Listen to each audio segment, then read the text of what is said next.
Welcome, RTO superheroes, to another episode of our podcast. Today we have a special episode where the tables are turned. I'm thrilled to introduce our guest, Lauren Hollows. Lauren is an educational visionary and a passionate advocate for building better education systems and services. She is the founder of Anywhere Education Services, and she's dedicated to providing quality, compliant, and accessible assessment tools to educators. With a wealth of experience in business coaching, team development, resource development, and RTO compliance, Lauren excels at identifying ways to improve and streamline processes within the educational sector. She is passionate about using education to make a difference, fostering staff engagement, and enhancing business maturity. Lauren is also the driving force behind Learning Lifelines, a not-for-profit organisation aimed at closing the digital divide and providing equal education and economic opportunities. She believes in the transformative power of education. Today, Lauren will be wearing the interviewer's hat and will be asking me about some of the exciting developments and challenges in the vet sector. So without further ado, let's dive in. Hi guys, this is Lauren Hollows for NOI Education Services, and we are back with our YouTube Roundtable series. And today we are going to be talking all things assessment, one of the RTO's favorite things to talk about. And I am lucky enough to be here with Maree from Compliance Assist and the vivacious Angela from the Vivacity team. Thank you very much, ladies, for joining me. I'll give you guys just both a quick minute to introduce yourselves. Angela, do you want to kick us off? Okay, hi. So as Lauren said, my name is Angela Connell-Richards. I am the owner of Vivacity Coaching and Consulting, and we've been helping training organisations to get compliant, save time and save money since 2009. I've been in the training industry for over 30 years, and I've seen many changes in legislation and how we've been governed over the last 30 years. So I'm very excited to be part of this project of Lauren's. Awesome. Maree, over to you. My name is Maree, as I've been introduced, and I'm also a consultant with Compliance Assist. I've probably been in the vet industry for more than 20 years. I've had my own RTO and had to walk the talk in running that. I think I've as Angela said, been in the system and seen a lot of changes. But a lot of changes that haven't really been changes. So it's a case of, staying the same, but with different words around it. So here we go again with a new set of changes and new words around those, and looking forward to unpacking them a bit more. So obviously assessment continues, and it's interesting. I've had a few conversations with RTOs who are like, no, there's nothing new in the standards. Everything's the same. And obviously, particularly with regards to assessment, I think people would be looking at that and going, well, it's just 1.8 has just gone to 1.3. It's still the, principles of assessment, rules of evidence. Nothing's changed, is what it is. Interested to get your guys' thoughts on whether or not you feel that these are same, whether they're same, but the language has changed. So what are your thoughts on kind of these broad standards? Maree, we might kick off with you. Thanks, Lauren. I think, as I said previously when we talked about a previous standard, I think some of the devil is in the detail of the wording.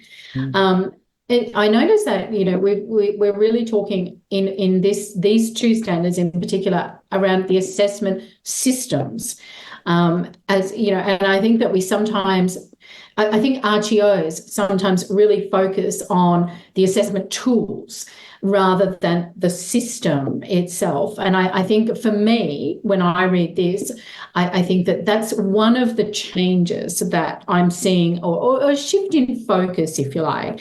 It's looking at an assessment system as a whole, As previously, it tended to be on the tools or the instruments, and I think that for me that is one of the changes. Of course, 1.3 B and C in particular are fairly significant changes about the assessment tools being tested prior to use, and then using that testing to actually inform changes. A continuous improvement approach, but also a test it before you use it, which is obvious to most of us, but obviously needed to be spelled out a little bit more in these standards.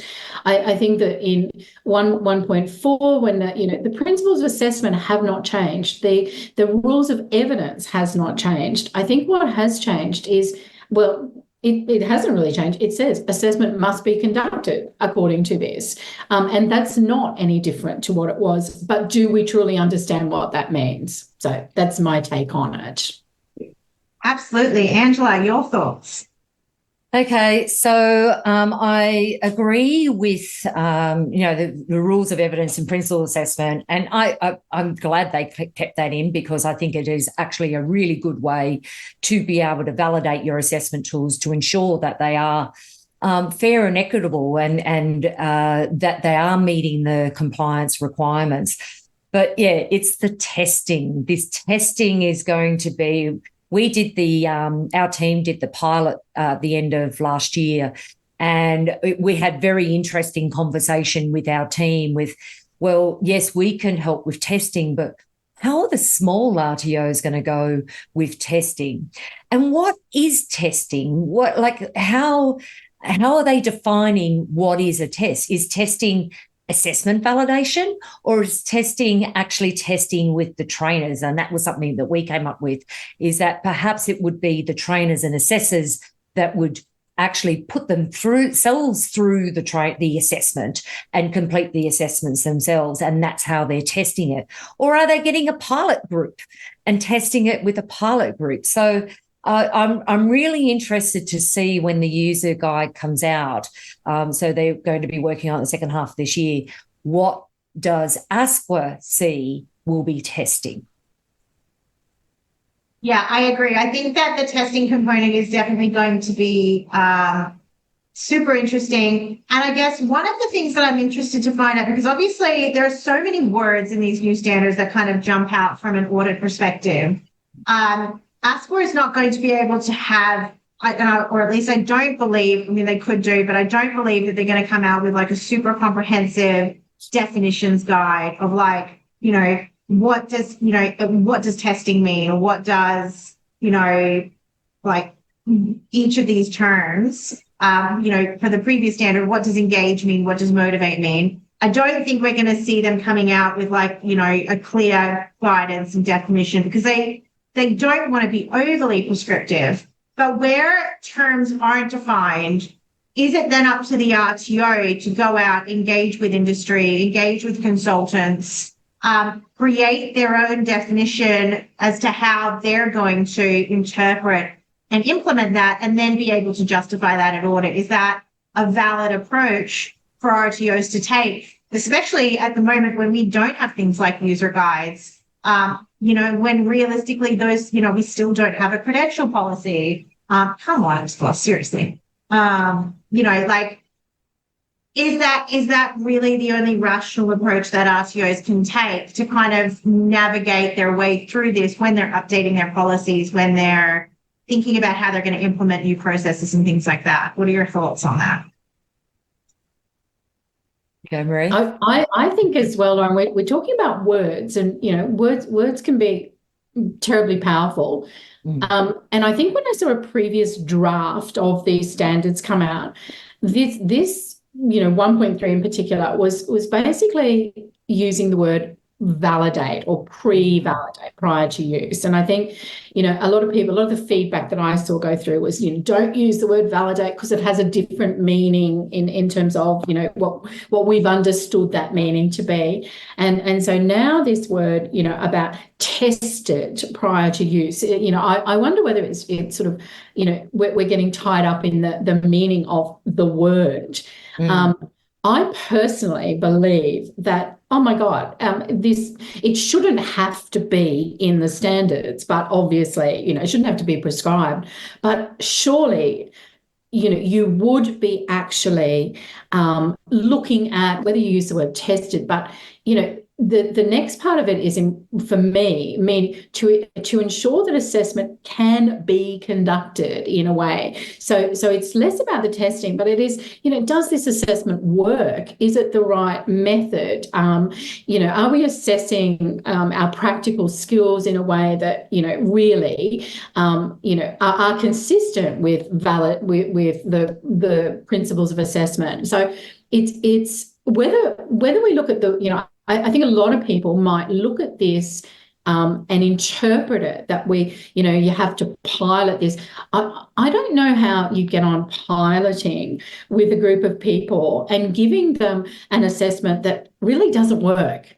And it doesn't meet all the requirements. And what happens at the end of that pilot when you have all these learnings and discoverings and go, well, I'm sorry, but I can't give you actually, the piece of paper that you've done because, really this assessment didn't work. The tools didn't work. They weren't in the right sequence. The recording, tools that we were using, didn't have enough.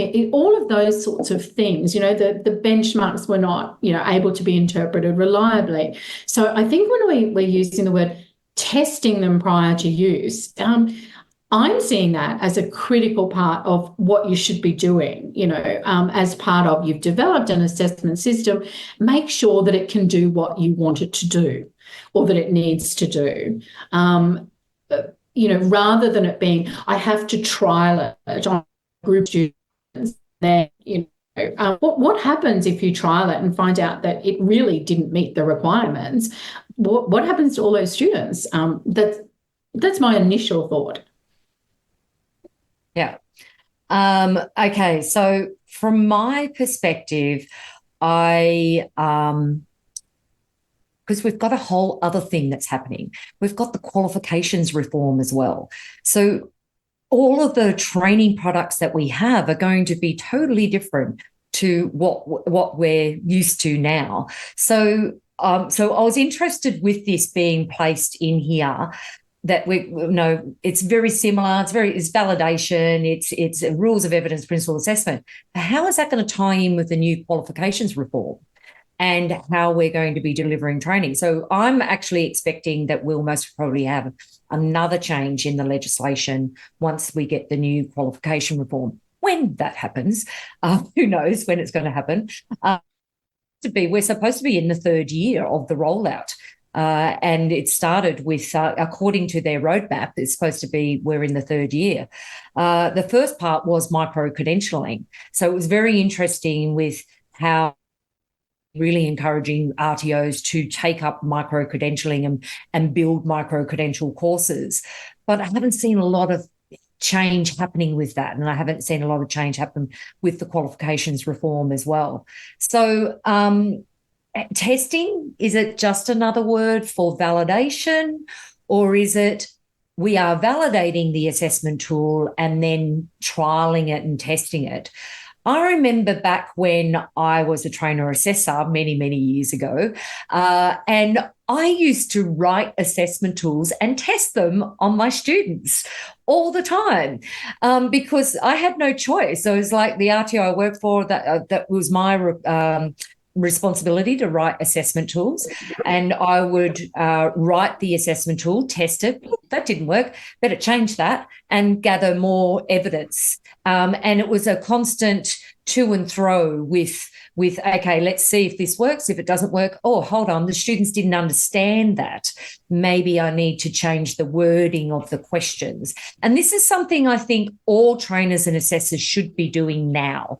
They should be adjusting their training and assessment tools as they're using them. And I call this, you've got pre-assessment validation, post-assessment validation. This is validation during assessment.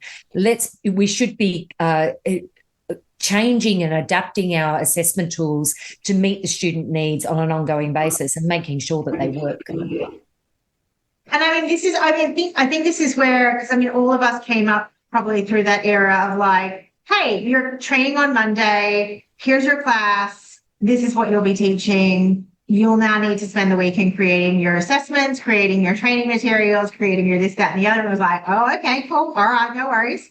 But now in this era of like everything has to be so clearly evidenced, trainers have been removed from that assessment, like that assessment design process in particular. I think the good RTOs do take on feedback from their assessors of like, this question isn't working. This, we're going to make an adaptation in this way. But I also get the fear of so many compliance and curriculum development people that turn around and go, if you change my tools, right? Actually, no, sorry, you actually can't change my tools. Like, end of the story, you can't change my tools. If you're going to make a change, you need to submit this form, you need to go through this process. And a lot of trainers look at everything that they've got in their thing and they go, look, I'm putting that in the too hard box. So I find it interesting that this has been brought out of like 1.5, which is very specifically focused on validation. And I think you're both right in that this is definitely meant for providing clear evidence that before you just roll it out, so you don't go and buy the off-the-shelf assessment tools and roll them out directly to your students, that there is some process that happens before that occurs to make sure that what you're going to be doing is going to, as you said, like meet your assessment system. The interesting thing, as you were talking about before, Angela, you were talking about AI. I think one of the interesting things is like, who is going to be doing this? Does it have to be done because validation very explicitly says it has to be done by people who hold all of these things, right? This assessment testing does not have that requirement to it as such. So I wonder if this is like one of the areas where we can look at it and make the argument and go, well, look, we have a system that does this. We have we utilize AI to test it. I test my questions with AI all the time. I go, here's the question, give me an answer. And if it gives me an answer that's like way left of field, I'll go on to a different AI. So like if I test it in GPT, I'll then go and test it in Gemini and go, well, what do you think? And if both of them are coming up with something completely different, I'm going, I'm phrasing this question in the wrong sort of way, right? So is that me testing my tools? But it's not a person testing my tools. It might be, I created some recipes last night for a baking unit. And then I ran them through ChatGPT and I went, do they meet all of these requirements? So it's just testing myself to kind of go, okay, have I covered everything? And he was like, well, you haven't explicitly covered this. And I was like, I have covered that. But you're right, I haven't explicitly covered that. Do you know what I mean? So is that testing? Because it's done, I think this is one of the areas where we could see some of these sorts of things come into play.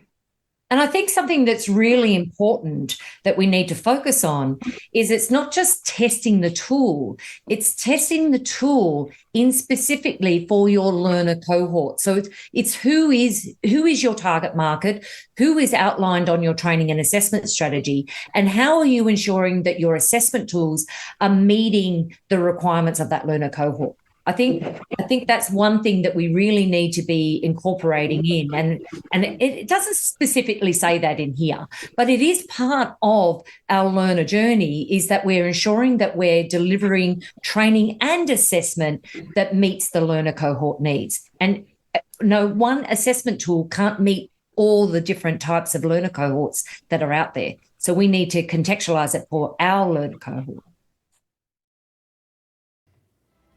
Thank you for joining us at the RTO Superhero Podcast with me, Angela Connell-Richards. Please take a moment to rate and review the podcast on your preferred podcast app. Each rating and review helps me fulfill my goal of helping training organisations around Australia to learn and grow in compliance and business success.